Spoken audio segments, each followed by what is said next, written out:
Alors, bonjour à tous. Dans ce module, nous allons essayer de voir quelle est la différence entre un appareil émulé et un appareil paravirtualisé. Alors, vous avez plein de sites sur Internet qui vous expliquent à peu près ce que c'est que la virtualisation. Et pour ma part, voilà, Prosmox, c'est tout simplement un logiciel parmi tant d'autres. Alors, quand je dis logiciel, c'est un logiciel de virtualisation. Vous avez par exemple le VirtualBox que tout le monde connaît. Vous avez VMware que tout le monde connaît, VMware XXI, OpenVZ et j'en passe. Donc, aujourd'hui, si vous vous formez sur Prosmox, c'est parce que vous avez déjà des bases sur la virtualisation. Donc ça, c'est juste pour rappel, parce que nous avons déjà créé une machine virtuelle et nous avons fait des choix au niveau de certains périphériques. Pourquoi est-ce que j'essaye de faire la différence entre un appareil émulé et un appareil paravirtualisé? Parce que vous allez devoir choisir certaines options au niveau des contrôleurs SCSI, au niveau des contrôleurs réseau, au niveau des contrôleurs des disques, au niveau des ports, etc. Très bien. Donc, Proxmox, juste pour rappel, repose sur QEMU, KVM. Hein. Donc, KVM, c'est l'hyperviseur natif de Unix. Donc, voilà, Proxmox s'est juste servi de cette solution-là pour créer une solution de virtualisation. Ça veut dire que vous aussi, si vous êtes un bon développeur, vous pouvez créer votre solution de virtualisation à partir de KVM. Ok, donc c'était une parenthèse.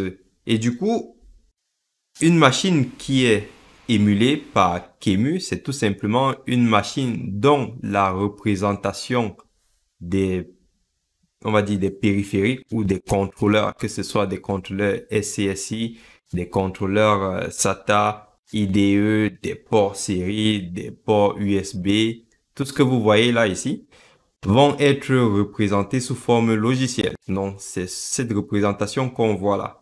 Et en réalité, c'est comme si on utilisait le vrai matériel. Donc, si jamais on lance la machine et que par exemple au niveau de la carte réseau, on a émulé la vraie carte réseau et qu'il n'y a pas de pilote, on sera obligé d'aller sur le site officiel, télécharger le vrai pilote et l'installer dans notre machine invitée. Donc c'est ça une machine émulée par QEMU. Donc tout ce que vous devez vous dire, c'est que c'est comme si on réutilisait une vraie machine en fait. Et la problématique avec ça, c'est que ça va demander beaucoup de ressources, hein. Que ce soit au niveau du processeur, vous allez vraiment solliciter les performances de la machine. Donc si c'est un serveur et que vous utilisez du coup les vrais contrôleurs, vous allez devoir customiser cette machine-là. Par contre, si vous paravirtualisez votre machine, vous allez devoir installer en fait des périphériques paravirtualisés. Donc, ce ne sont pas des vrais périphériques comme ceux qu'on a cité tout à l'heure là. Si vous choisissez un contrôleur SATA, par exemple, ça sera un contrôleur qui sera paravirtualisé. Donc, c'est comme un logiciel aussi qui va essayer de se comporter comme un vrai périphérique. Vous voyez un peu la différence.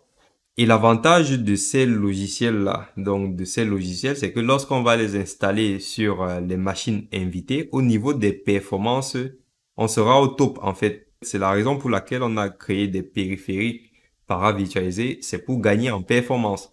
Donc ça veut dire que si j'installe une carte réseau et que je choisis une carte réseau paravirtualisée, il faut que mon logiciel de paravirtualisation qui va m'installer du coup la carte réseau soit quand même compatible avec on va dire ma machine, les composants de ma machine.